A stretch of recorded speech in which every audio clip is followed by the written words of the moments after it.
Alright, so my trick called fnltrnspse2 is just to clear up some mistakes I made teaching the trick, and some additions to it that I've recently added on just to solve a couple previous problems. So I'll go through the second method first, actually, because that's where I made my biggest mistake. 2 cards are selected, 10 of spades, 10 of diamonds. They're lost into the middle of the deck. We have the spectator call stop, right there. And they actually get us to the 4 aces. We're going to use those 4 aces to try and help find your card. The ace of spades, the ace of diamonds, the ace of clubs. We're actually going to use them to help me try and find your cards. What I like to do is take those, give them a shake, and they start to look like the 10 of spades and the 10 of diamonds. But if those are there, then that must mean that over here, inside the middle of the deck, hello cat, how are you? Must be the 4 aces. Kitty! Alright, that is my cat. It is the one that always shows up in my videos. It's probably the only one you've ever seen. It's a nice cat. Okay, Tank, let's go. Yes, her name is Tank. Not very nice name for a girl, but anyways, back to the magic. So, here was my setup was purely aces on the bottom. They started on the bottom. I had the spectator select 2 cards, bring them to the top, and then swing cut the deck. Turn over those cards and pass them to the top. Now you're going to do a butterfly cut, which is going to reveal your aces. You're going to have them call stop, right there. And you're going to let go. You're going to basically swing cut where they stop. Swing cut just a little bit. Flick it up in the air. Let go of this packet so it does a revolution and lands. You're just going to have to play with it. Watch the performances of it. I almost missed catching that. I hate trying to catch things and look at that screen. Anyways, you reveal your 4 aces. I'm going to break under the top 2. I simply do a pushover as I patter about the deck, and I've got my break. If you're all hung up about that, you can just as easily, as you talk about using the 4 aces, do a pinky count under 2. I just, like I said, do the pushover. So ace of spades, ace of diamonds, ace of clubs. And then, I showed you guys that pushover before. So you're here. Do the change. Now, one thing about the change that I didn't go into enough, I feel, is that after you've got your cards set up, you're covered in biddle, you're going to spin around, but you have the potential of flashing on this side, because this side is flush completely with the aces, and it could be slightly off. So what I like to do is, as I shake, as I slow down, I never completely stop until my hand is here. Okay? So I shake, grab, turn, now I'm done. Square up on my hand and deal the 2 cards down.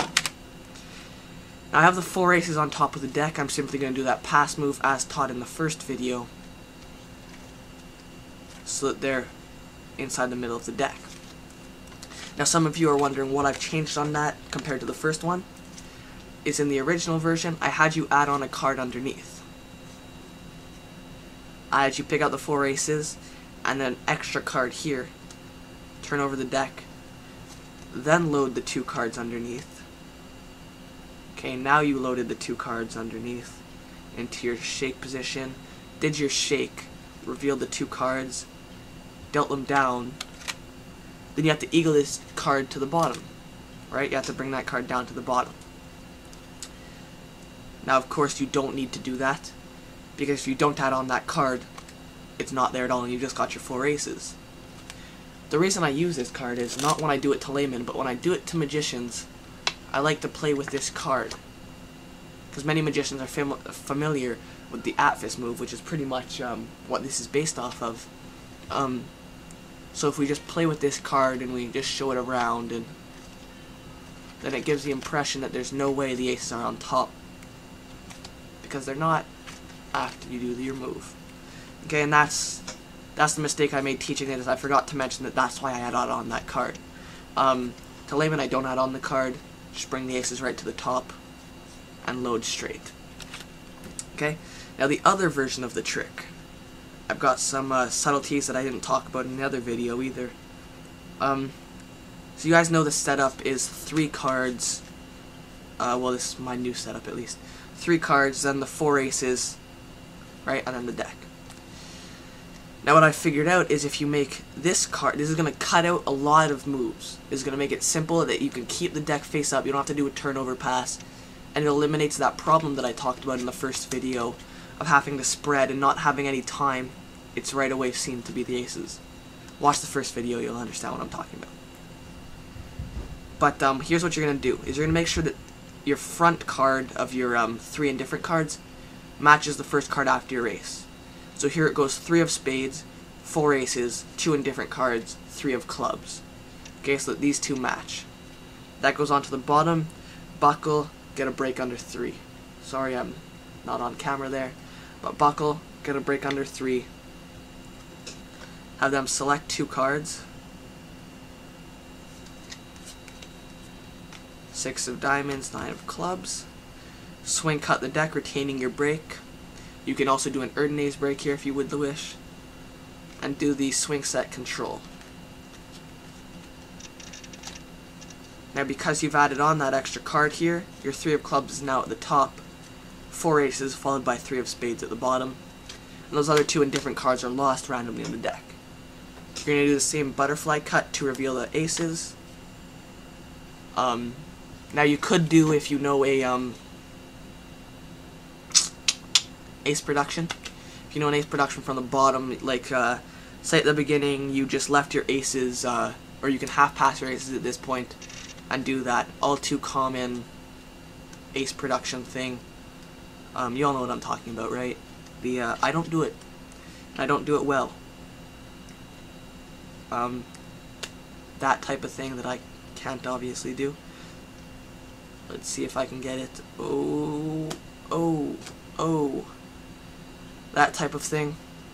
You can do that by half passing your aces or whatever you want. Okay? Introduce the aces however you want. Now you've got your 4 aces, you show them back in front, and load 3 cards underneath the 4 aces. Okay, so all 3 get loaded under the 4 aces. Do your pushover and then your change.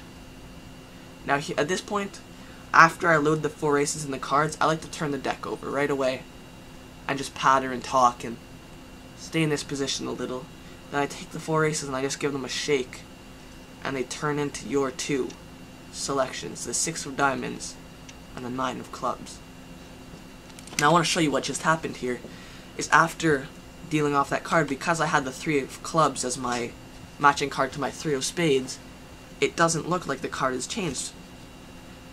First of all, no one's paying that much attention to the 3 of spades, so after I do my change and I just drop on top and deal off these cards, it's the same picture to them.